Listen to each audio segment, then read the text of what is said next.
If you want some FIFA 23 coins, please check out MMOXP.com. Their link is down in the description. They're fast, cheap and reliable, and if you use code Rema, you can get yourself a 5% discount. Alright, so what's up guys, my name's Ash and welcome back to a brand new video. In today's video guys, we've got our complete game plan for FIFA 23, so I'm going to show you the 4 primary formations that I will use in this game, and when I use each one. I'm not going to go in depth into all the custom tactics because I've already made individual videos on each formation. This is kind of just going to be a summary video on when I use each formation to really help you guys understand how I utilize my tactics, because it's a question I get asked quite a lot. But just before we get into today's video guys, I'd very much appreciate it if you could drop it a thumbs up, as it does really help me out with the YouTube search algorithm. Also subscribe to the channel if you are new so you never miss out on any videos like this one, and don't forget to turn on notifications so you are notified when a video is posted. And with all that aside guys, let's get right into today's video. Okay guys, so when I go into a game on FIFA 23, the first formation that I like to use, the one that I use the moment the game starts, is the 4-2-3-1. The reason I do this is because I feel like the 4-2-3-1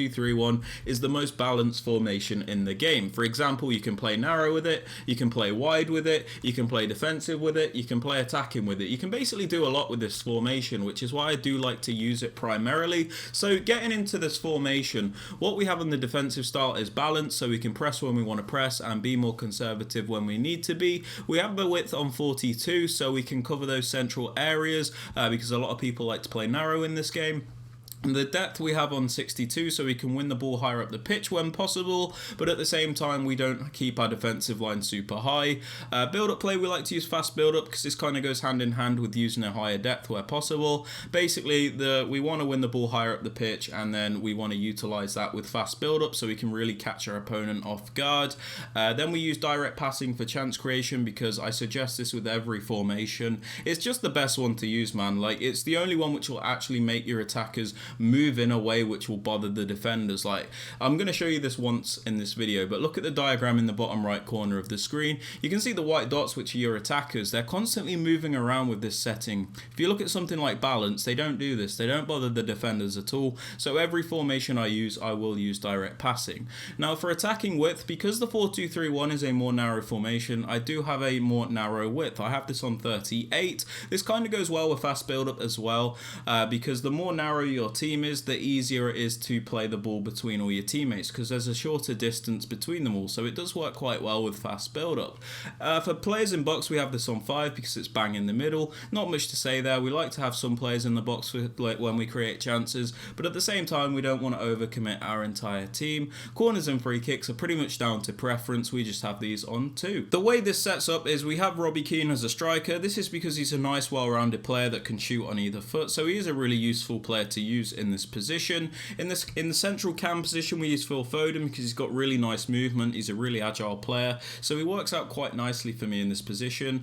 In the wide cam spots, we just use like winger style players because they're quick. They've obviously got the dribbling, so yeah, they work very nicely in these positions too. In the left CDM spot, we have a more defensive player, so we have Patrick Vieira. This guy's just going to stay back and break up the play basically. And then next to him, we have a more box-to-box style player in Park Ji-sung. This is somebody that's going to attack and defend, so we have a nice balance in the midfield there. And then again, we have a balance between the 2 fullbacks, where we have Hernandez, who is more offensive, and then we have Carl Walker, who is more defensive. So again, a nice balance between the fullbacks. And then the centre-backs and goalkeeper are just as good as I can get them, because I haven't been opening packs yet. I've saved them all for like Team of the Year and that, so I'm basically just waiting to open all my packs to upgrade that part of my team. For player instructions guys, on the striker I just have stay central. This is because I don't need him drifting off to the wings. I want him to stay central. I don't limit him to like getting behind because I want him to do a bit of everything in this formation, and with fast build up it works quite nicely.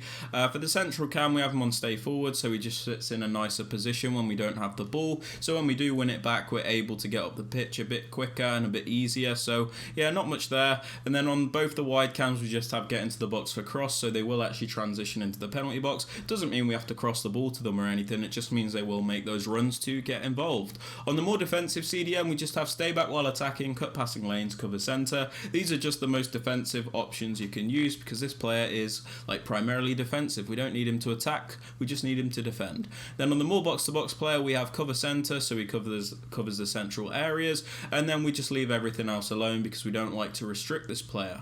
Now on the more offensive fullback, we have balance, attack, and overlap. This is so we get a bit extra width in this formation, and it works out really nicely. So balance, attack, overlap on the left back. Then on my more defensive fullback, we have stay back while attacking and overlap. So he will stay back while attacking while default, but let's say we do trigger a run forward with him, he will overlap instead of underlap to get the extra width. When the 4-2-3-1 isn't quite working out for me, but I want to keep like a similar structure, I'll use the 4-2-2 because the defense and CDMs are the exact same, but basically we just sacrifice one cam for another striker, so it's a bit more direct and it works out quite nicely from time to time. So custom tactics pretty much are very like similar. We have defensive style unbalanced again, we have the defensive width on 42 again, so we can defend primarily in a narrow way, and then the depth we'll have on 60, which is a bit lower than the 4-2-3-1, but it doesn't really make any difference. I could up this by 2 or 3 if I wanted to. You wouldn't really notice too much of a difference. Build up play, we have this on balance because the 4-2-2 is a bit more of a flatter formation, so I don't think like fast build up works as well with it like when it does with like the 4-2-3-1 and that, because the 4-2-3-1 you have like nice little triangles with like the 5 midfielders. The 4-2-2 is more like a 4-2-4, so it doesn't work as well. Chance creation we have on direct passing again because it is just the best one to use, guys. Attacking width, I have this on 45 because like I said, I feel like the 4-2-2 is a bit of a wider formation compared to the 4-2-3-1. It's almost like a 4-2-4 like I said, so I do like to use a bit of a higher width so we can really get the most out of our attackers. Players in box again we have on 5s, same as last time really. Corners and free kicks are the exact same. Now, the way this sets up in game, Di Maria and Keane are the strikers. Di Maria is the left striker because he's left-footed. Di Maria is more of like a technical player, so we do have a balance between the two strikers. Some people like to go for like 2 lengthy players or 2 explosive players, but I kind of like to go for a balance between the two.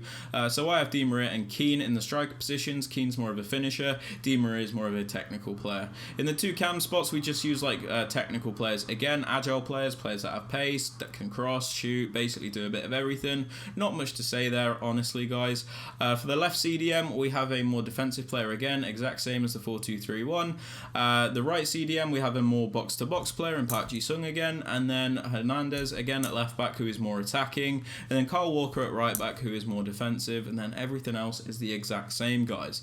Now, for player instructions, on the more technical player, which is Di Maria, we have stay central, mixed attack. We don't like to limit this player off too much, but again, we want him to stay central because we don't need him to drift off to the wings. We've already got wide players, and yeah, on the more like clinical striker, we have stay central, get him behind. We want him to get him behind so he's always in the right position to finish off the chances. And sometimes we can bring Di Maria a little bit deeper, and then Robbie Keane will make the run, so Di Maria can actually play the ball in behind. So it does work quite nicely, guys. Now on the 2 cams, we have get into the box for cross for the same reason as the 4-2-3-1. If you don't have them on get into the box for cross, they're very static and they don't get involved enough. So get into the box for cross, very important. On the more defensive CDM, the left CDM, again, we have cut passing lanes, stay back while attacking, and cover center, because these are just the most defensive settings you can use. And then again, on the box-to-box CDM, we have cover center, and then we leave everything else alone because we don't want to restrict this player too much at all. And then again, on the left back, the more attacking fullback, we have balanced attack and overlap. So when he does go forward, he will actually add extra width to the team. And then on the more defensive fullback, we'll have stay back while attacking and overlap. So he'll stay back while default to give us better defensive support, but when he does go forward, he will add extra width to the team. When I need to score a goal and time's running out, I'll use the 4-1-2-1-2 because it's quite an aggressive formation. So for the custom tactics on the defensive style, again, we use balance. I don't really like using pressure tactics, so I'm not going to force myself to use them.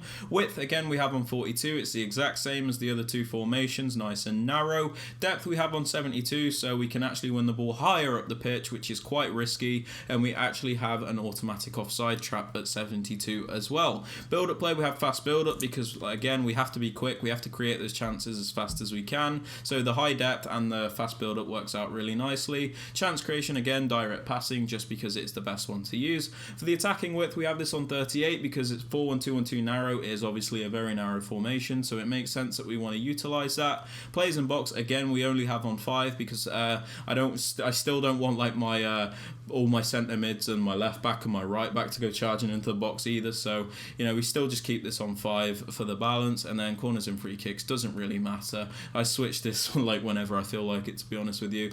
The way this sets up is, again, Di Maria and Keane as the strikers, Chiesa as the cam because he's a nice technical player, Foden as a left centre mid because of the high work rates, and again, you're going to see how this works in player instructions. It will actually defend as a 4-4-2, so it's nice to use an attacking player in the left centre mid spot. Right centre mid is a more box-to-box player, so we use Park Ji-sung, and then the CDM obviously has to be a defensive player, so we use Patrick Vieira, and we keep the same fullbacks obviously, with one more attacking minded one and one more defensive minded one, but I might swap out the defensive minded one based on the situation. Now, moving on to the player instructions, again, Di Maria, the more technical player, stay central, mixed attack. Robbie Keane, the more of a finisher player, we have stay central, getting behind. Chiesa, the cam, we actually have on comeback on defence. This is so it will actually make this defend as a 4-4-2. So Chiesa on comeback on defence will come back to defend as a right mid. So we'll have Foden left mid, Chiesa right mid, and then Vieira and Park Ji-sung are the two centre mids. This is why this works so well. 4-4-2 is a really nice defensive shape to have, much better than the 4-1-2-1-2 by default. So that's why we have comeback on defence. The box-to-box centre mid we have on stay back while attacking, cover centre. I know he's a box-to-box player, but it's still better to have him on stay back because otherwise he just goes charging off too often. And the way we commit our fullbacks, as I'll show you, we do still need a bit of defensive support. So stay back, cover centre. On the CDM, we just have stay back, cover centre because I don't even just like restricting him to cut passing lanes when there's only one CDM. But yeah, we still want him to stay back. That's his job.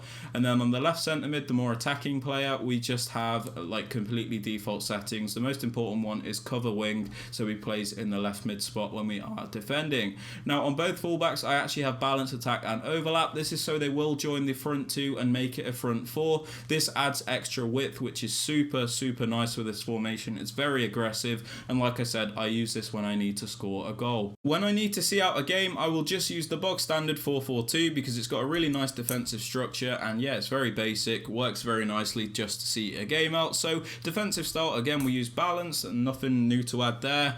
For the width, we still keep this on 42. I like keeping a consistent defensive width throughout all my formations. Depth, we have this on 55 because we're not really interested in winning the ball that high, because we use this when we're trying to see a game out and defend. Build-up play, we use balance because again, we don't really need to use like fast build-up or anything because we're trying to see a game out. You know, balance is just the best one to use. We still use direct passing because if we do end up creating chances, direct passing will still be the best option for us. For the attacking width, we have this on 45. This is kind of like wide, kind of narrow. It's kind of in the middle. It doesn't really matter too much with the 4-4-2, to be honest with you. Players in box, we have this on 5 again, keeping it the same as all the other formations. And then corners and free kicks, we just have this on 1 again. Now for the players we use, Di Maria and Keane are the strikers again, one technical player, one finisher player, and then we have Foden and Chiesa as the right mid and left mid, and then Vieira is the left centre mid, Park Ji-sung right centre mid, and then we have Hernandez, Walker as fullbacks, and then the centre backs and keeper are obviously the same. For the player instructions, we have stay central, mixed attack, and come back on defence on the left striker, which is Di Maria, and then on the right striker we have stay central, getting behind, and come back on defence. This is so our attack is nice and connected to our midfield, and we have really good defensive support. On both the right mid and the left mid, we just have come back on defence, so they're always coming back to defend in that midfield 4. That's very important, guys, otherwise your team can fall apart a little bit. On the more defensive minded centre mid, we have stay back while attacking and cover centre because we don't want this guy to go forward.